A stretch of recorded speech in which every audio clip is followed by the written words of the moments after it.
Hi YouTube, welcome to another edition of Horror Hands, and for this video I'm going to go through all the Blu-rays and DVDs that I picked up in the month of August. Let's get straight to it. Okay, first up from Indicator, I picked up 13 Frightened Girls. It's a William Castle film. Now this one I was kind of expecting like a typical William Castle sort of haunted house movie. It's more of kind of like an espionage film. Not really for me. This is a one-time watch. It does have a Murray Hamilton in a leading role in this, which was good to see. But yeah, it wasn't kind of the spooky outing that I was expecting from William Castle. So not a terrible film, just not my kind of thing. Next up, this is, I think this was an anthology. It's like a low-budget anthology film called A Box Full of Spiders.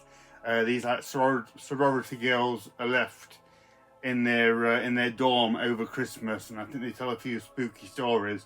It was pretty good actually. I enjoyed it for what it was. Like I say, it's indie, low budget, but it's got some good moments, some good gore. I think there's a few sort of creature and effects and things like that. So yeah, not too bad if you like your more low budget efforts. Maybe give this one a try. I thought it was alright for what it was. Next up, finally got round to picking up Alien Romulus.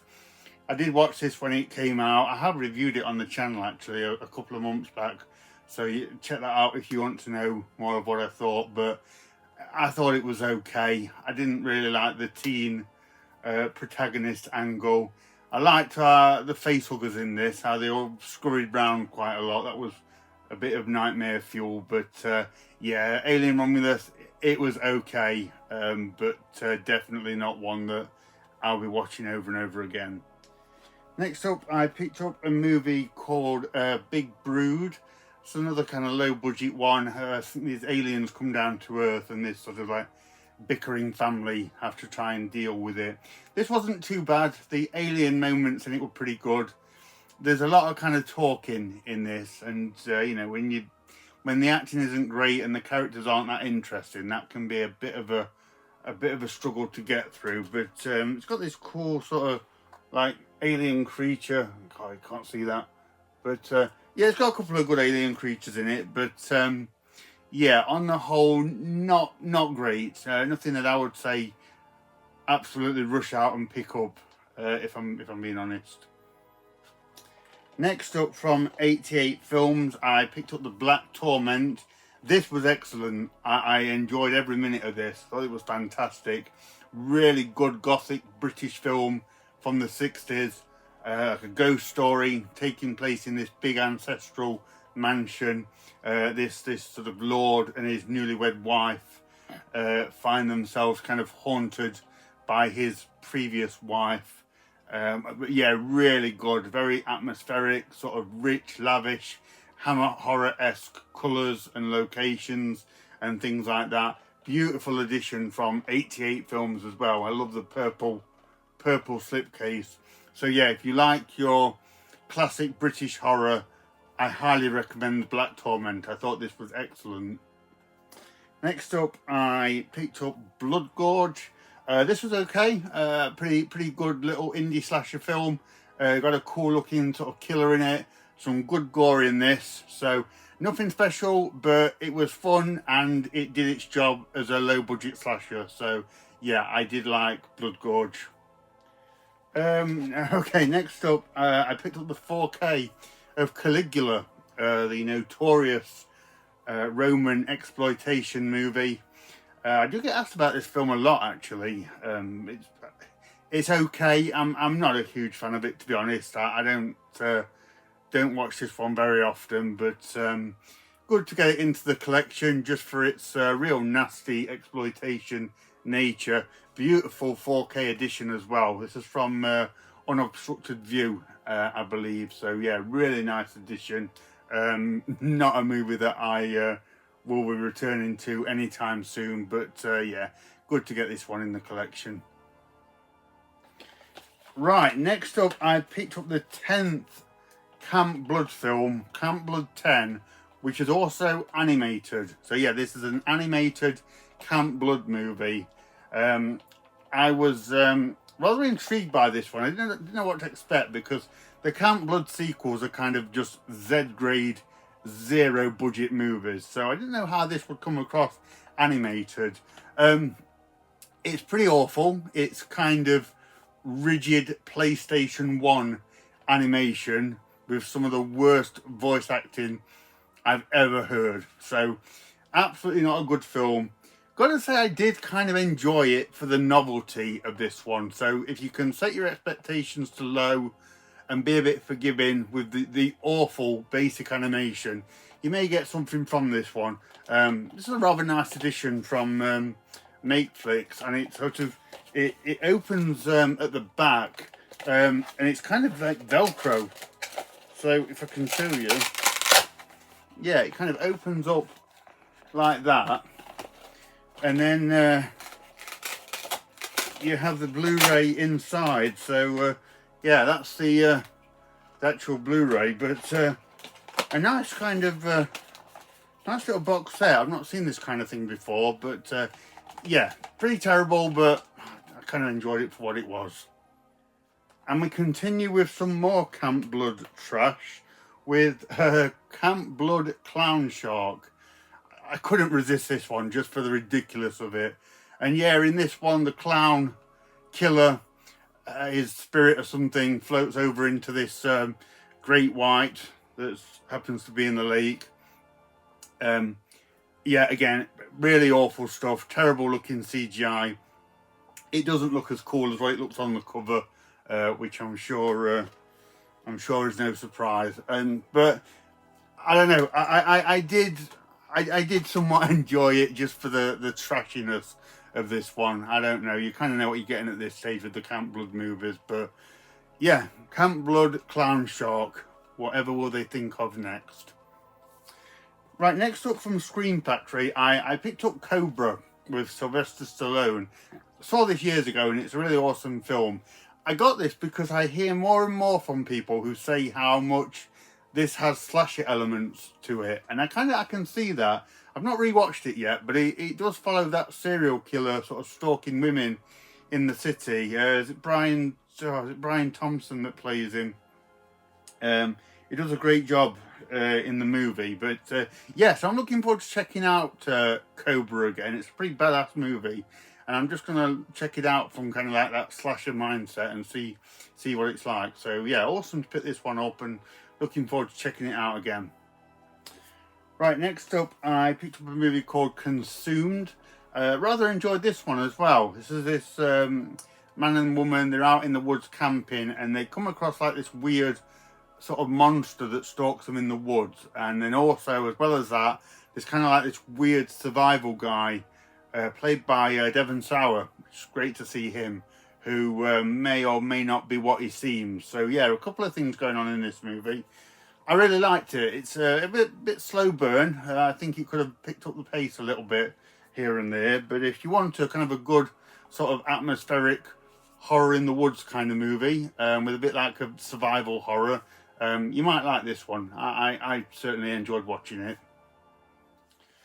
Next up from Shudder, I picked up Destroy All Neighbours.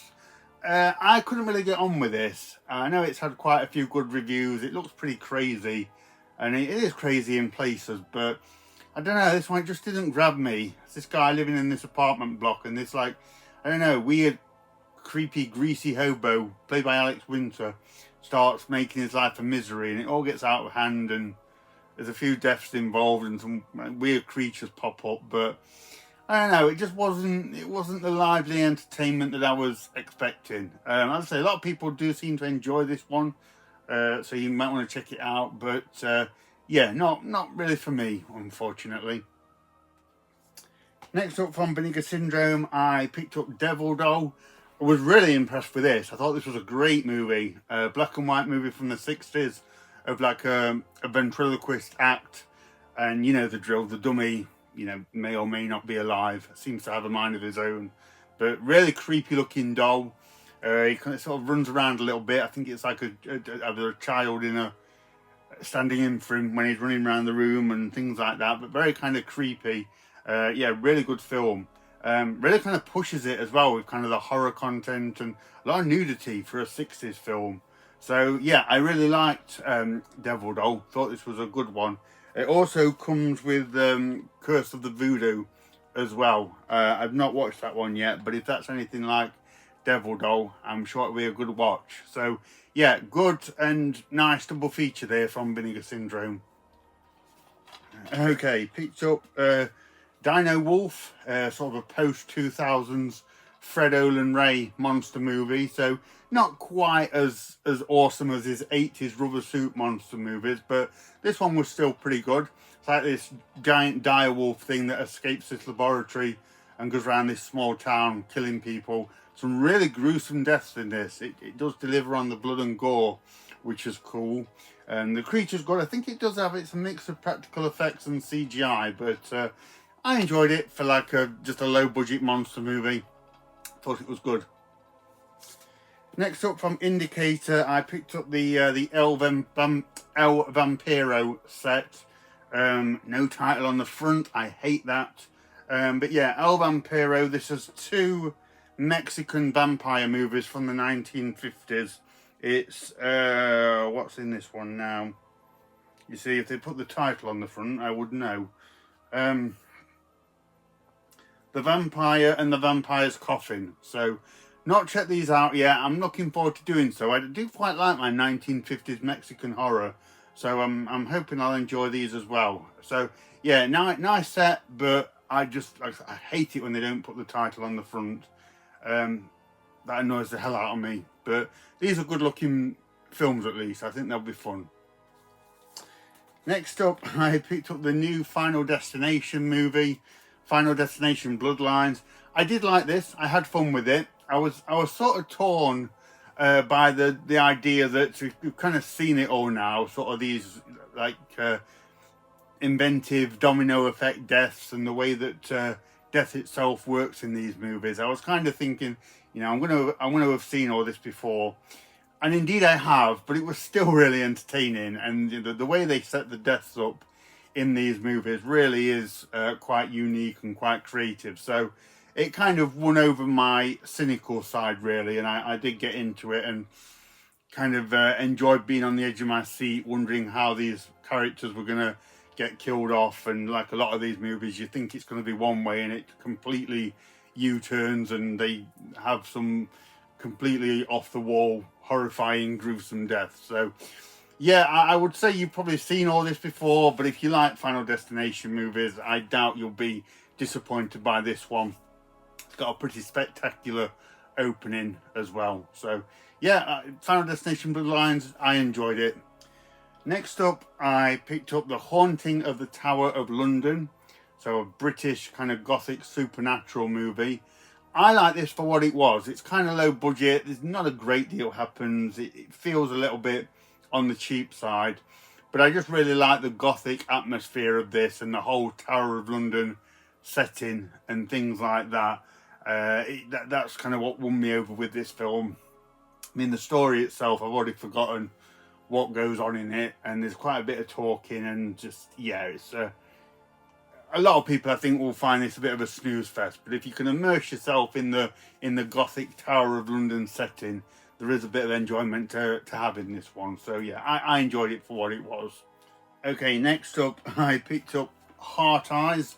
This is a new slasher that's doing the rounds at the moment. I've heard mixed things about this one. I liked it. I would say don't go into it taking it very seriously, but I did think it was a pretty cool slasher film. This masked killer goes round every Valentine's Day killing off anyone that's sort of out on a date or things like that, and this kind of couple get caught up in it. So yeah, it's kind of on the comedy side, just sort of like a fun popcorn horror film. But I liked it. It's got some good deaths in it, some good gore, and I like that it had like a masked killer. It's always cool to see a new looking killer in these kind of slasher movies. I think I've heard things about people saying like this is a new iconic slasher character. I'm not sure about that, but if they do more of these, I'd definitely check them out. So yeah, if you want a not entirely serious slasher movie, maybe give this one a go. Next up from Vinegar Syndrome, I picked up Igor and the Lunatics. Didn't like this one at all, unfortunately, guys. This is like this hippie group of hippie cults that go around killing people, but a bit of a mess of a film. Silly, kind of boring. Yeah, just not one that I enjoyed, I'm afraid. I think it's an old trauma film that Vinegar Syndrome have picked up and polished up, but yeah, I didn't like it personally. Right, next up from Criterion, I picked up In Cold Blood. A very kind of stark black and white look at this really horrible kind of home invasion and murder of this family by these two guys, and sort of the tracking down and capturing and ultimately execution of both of these guys. I'm not kind of giving anything away. You kind of know that when you set out on this film. Not entirely my kind of film. It's a really good film. The acting's great. The cinematography is really kind of dark and haunting, and the actual kind of the murder and the home invasion aspect of this is really unsettling. So yeah, very kind of gritty, downbeat film. So yeah, not one that I would return to or was really sort of got all that much enjoyment out of it, but good to check it out. Definitely leaves a bit of an impression. So yeah, I don't know, if you want something a bit more sombre and morose but effective, maybe give this one a try. It is a good movie for what it is. Next up from 101 Films, I picked up Jeepers Creepers Reborn. This is the fourth Jeepers Creepers movie. I haven't watched it yet. I've heard nothing but terrible reviews, so I don't know how good it will be. I just picked this up because this was like really cheap in HMV. It was like single figures, so I just grabbed it while it was there. So if you've seen it, let me know. Let me know if you think it's as terrible as what I keep hearing it is. Yeah, I'll check it out soon and see what it's like. Okay, from 101 Films, finally got around to picking up The Last Broadcast. I've wanted to see this for years. So this is a found footage movie that came out a year before The Blair Witch. So before Blair Witch kind of really made a mark on cinema, this kind of already did what they did, but was on a much more lower budget scale, so kind of faded into obscurity. But I've always been intrigued to see what it's like, and it's really good, really effective film. It plays out like a documentary that looks into these three people that go out in the woods investigating the Jersey Devil, and it's either 3 or 4 people, but only one of them comes back alive. The rest of them are like their grisly remains are found in the woods, and it's all pinned on the one guy that gets back to town, and it's sort of like, did he do it or did he not do it? What really happened that night, and it investigates that. So really good stuff, very gripping kind of documentary style, really unnerving, very chilling in places. So yeah, I definitely say it's on par with The Blair Witch, and yeah, I think it was a really good film. Interesting special feature on this as well, which looks at the making of this film, and they kind of address the elephant in the room of why The Blair Witch did so much better, and they talk about that, and fair play to the filmmakers. They're very magnanimous about the whole thing, which is good of them. But yeah, really good film, really interesting story behind this film. So yeah, if you like found footage, I highly recommend this one. So next up, I just picked up a little family horror movie with the little vampire. Never seen this one. I remember this floating around when I was younger. I'd have been about 11 or 12 when this came out, so my kind of movie. But I think at that age I was discovering things like The Deadly Spawn and The Mutilator, so didn't have time for things like this movie. But I really enjoyed finally checking this one out. Very nostalgic. It's from like 2000, so great to see that kind of family-friendly 2000s vibe. So yeah, really enjoyed this. Good to pick this one up. Okay, next up I picked up The Monkey. This is based on the Stephen King short story. I have read that story many years ago. The Monkey, great deaths, weak film, I would say. Really didn't buy into this one all that much. I thought it was a wafer thin plot, a bit all over the place, a little bit contrived in places, predictable, that kind of thing. But the deaths in it were pretty spectacular. It's very kind of like that Final Destination-esque deaths, where their surroundings play a big part of it, and they're sort of tripping over things, and you think it's going to be one thing that kills them, and it's something completely left field that takes them out. So watch it for the deaths, but the movie itself I thought was pretty weak. And it's another one of those, I'm seeing this more and more in horror films, and this is one of them, where it's one of those films where the characters just try and be cocky and funny and just act like they're in like some Saturday Night Live sketch. They did it like in It, Chapter 1 and 2. They did it in that, where the most horrifying thing will appear in front of them, or, you know, someone will get the head blown off, and their reaction is kind of like, watch the shoes, man, these are new. That kind of thing. And it takes me out of the movies a little bit. So it's just one of those horror films where they're just trying too hard to get one-liners in and be humorous and that kind of thing. So yeah, as I say, great deaths, weak film. Next up, I picked up The New Kids from the 80s. This is directed by Sean Cunningham, I think. Don't know much about this one actually, so I need to check this out. I know it's had a couple of releases in the last couple of years, but I'm just getting around to this one. So if you've seen The New Kids, let me know what you think. Right, picked up 2 movies here, The Occultist 1 and 2. These are pretty fun movies, very low budget indie films, taking place in like this sort of high school university setting, and there's like an evil scientist or something. He's doing something, and it's all very gory, and they start killing students off and things like that. Again, I enjoyed them for what they were. Very low budget stuff, amateurish acting, but kind of the gore and the craziness saves these movies. So yeah, I don't know, if you want to see some gory indie movies, maybe check out these 2 Occultist movies. I like them for what they were. Right, next up, I picked up The Reflecting Skin from around 1990. This seems to be a very acclaimed film. Gotta say, I hated it. Did not like this at all. Boring, slow-paced, just hard to get through, uninteresting. Didn't like a single one of the characters.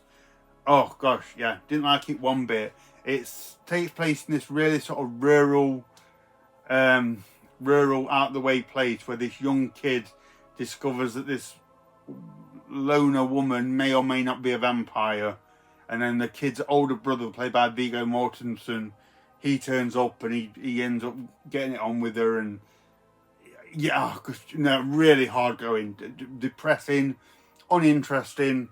I didn't like it one bit. There may be people that do like this, because as I say, it does get some really good reviews actually, but oh, my goodness, not my kind of movie at all, unfortunately. Right, next up, oh, this was a cool movie. This is Samurai Priest Vampire Hunter. Really enjoyed this. This is Tim Thomerson, great to see him again, who's like this grizzly vampire hunter, sort of travelling up and down the Midwest, I think, killing vampires. And yeah, that's it really. Ken 4 is in it as well. That's good to see. So yeah, it just plays out like a bit of it's like a road movie, bit of like a sword fighting stuff going on in this, bit of exploitation, indie vampire stuff. Yeah, I liked it. I think it's based on a graphic novel, and they incorporate a bit of that within the film. There's a couple of like animated segments and things like that. So yeah, I did enjoy this. I thought this was a cool movie. Okay, next up, I picked up Satan Wants You. I think this is a bit of like a mockumentary kind of movie. I've heard it's in the same vein as like Late Night with the Devil, looking into sort of what is it, like Satanic Panic, when everyone was worried that people were going to join satanic cults and worship Satan. So looks interesting. I need to get this one on soon and see what it's like. Yeah, certainly sounds interesting. So yeah, I'll check this one out soon. Right, okay, so yeah, with my taste in crappy shark films, I had to get this one. I ordered this straight away. It's Sharksploitation, a documentary into the killer shark subgenre. And yeah, this is good. It covers everything, obviously from Jaws, but movies before Jaws, like movies from the 1930s that featured sharks, through to like the Italian rip-offs and some of the more modern films. But also has a very sort of educational side to it as well, where it looks at actual like sharks and the myths and religious and cultural beliefs around sharks and what they signify. So yeah, a bit kind of National Geographic in places. I really enjoyed it. I would have liked it to have focused more on the trashy shark rip-offs. It does cover them, but I think they could have gone into a bit more detail. But definitely an interesting documentary, whether you're coming at it from a cinematic point of view or even just an actual documentary point of view. It was, yeah, it was good. This one was fun to watch. Right, next up, I picked up Sinners. And I really don't know what to make of this one. I watched it about 3 weeks ago now. I've had time to ponder it, and I still don't know what to think of this. It does a lot. It starts out a bit like a drama movie, a gangster film. There's a lot of civil rights elements to this, and then they open that bar. Then you get like the vampire horror aspects. There's a couple of musical numbers in this. It's really all over the place. Gosh, it's certainly different. It's very Dusk Till Dawn, bit like, yeah, almost a carbon copy of it in some respects. But in terms of recent movies, it's different. What's his name? Michael B. Jordan was pretty good in this. He plays twin brothers. Jack O'Connell was great. I really liked him as the vampire. And actually towards the end, he almost reminded me of Bill Paxton's vampire in Near Dark. So I like that, but gosh, yeah, this is just a narrative mess, to be honest, and just darts back to different genres. I think it'll work for some people. It won't work for everyone. As I say, I really don't know what to think. I don't know if I liked it or not, but it's okay in some places. I didn't like the musical aspects of it, that's for sure. Next up, I picked up the Snowtown Murders. Not had a chance to watch this one yet. I think this is like a gritty drama about these serial killers in this Snowtown place. So yeah, I will get this on at some point soon. I've heard good things. I think it's quite a tough watch. But yeah, if you've seen Snowtown Murders, let me know what you think. Next up, I picked up They Call Her Death. It's a quirky little kind of Western supernatural film. This woman, her husband is unlawfully killed by like the lawmen in town, and she takes revenge. So it's a bit of like a revenge kind of movie, but she derives some power from this weird sort of demon spirit that you see there. Quirky little movie. I was expecting a little bit more from it, but it's okay. It's got some good like gore in it. I think it's albeit CGI blood and things like that, but yeah, it's a little bit different. It was okay for what it was. Next up from Arrow, I picked up Tomie. So this is an Asian horror from the late 90s, 1999 I think, so prime Asian horror right there. I need to check this out. I'll watch this one soon. I know I read about it and it sounds very intriguing, so I'm looking forward to checking this one out. Again, if you've seen it, let me know what you think. Next up, I picked up Twisted Issues. This is a shot-on-video movie. It sounds crazy. How do they explain it here? A psycho-punk splatter comedy. So, yeah, goodness knows what this one's like. I'm sure it can be trashy as hell. And, yeah, real kind of low budget scuzzy filmmaking. But yeah, I'll get this one on soon and see what it's like. I'm interested in like the punky aspects of this one. Hopefully that'll be pretty cool. Okay, next up from Synapse, I picked up Unearthed and Untold, The Path to Pet Sematary. So this looks like a very interesting documentary. I must admit, I'm not particularly knowledgeable about Pet Sematary and the making of it and things like that. So this is definitely going to be an education for me, and I'm intrigued to learn more about this film that I don't know much about. So yeah, looking forward to checking this one out soon. This one I'm really looking forward to watching. I want to wait till it's dark and I can watch this in the dark. But this is a film called The Vourdalak, which I think is a French film. It's like a French gothic vampire movie, sort of taking place in like this big gothic castle. I don't know much about it, and I kind of don't want to know too much. I want to go into this one without knowing what to expect, but really like the look of it and the kind of the old-fashioned gothicness of this one. So yeah, I'm gonna wait till it's like a bit of a dark and stormy night and get this one on. Okay, next up I picked up We Are What We Are. Now I got a bit confused with this one. There's an American movie with the same title from a couple of years ago, which I believe is a remake of this one. I think this is might be a Spanish film or a Mexican film from 2013, something like that. This family, and they have these cannibalistic urges and sort of try and lure people in and eat them. I didn't like it.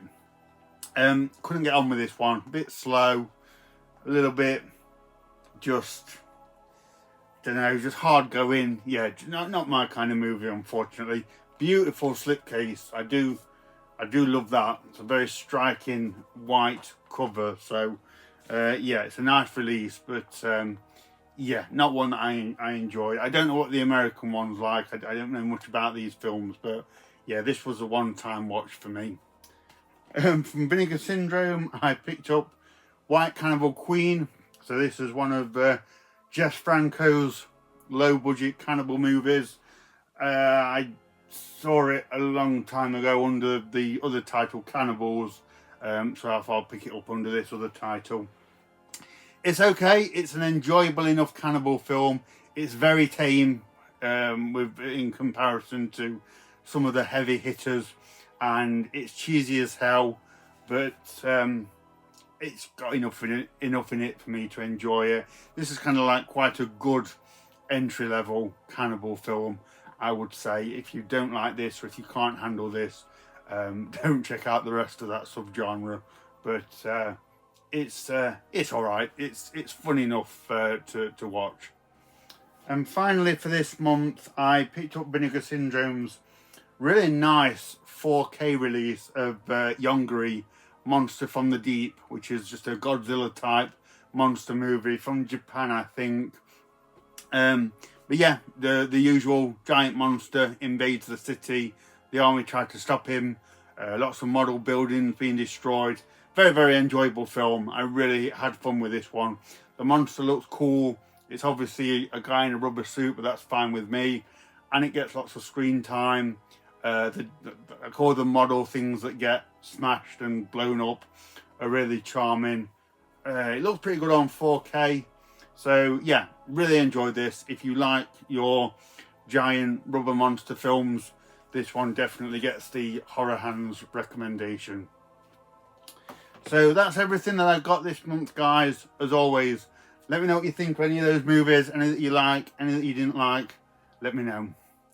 So thank you very much for watching, and stay tuned for more videos.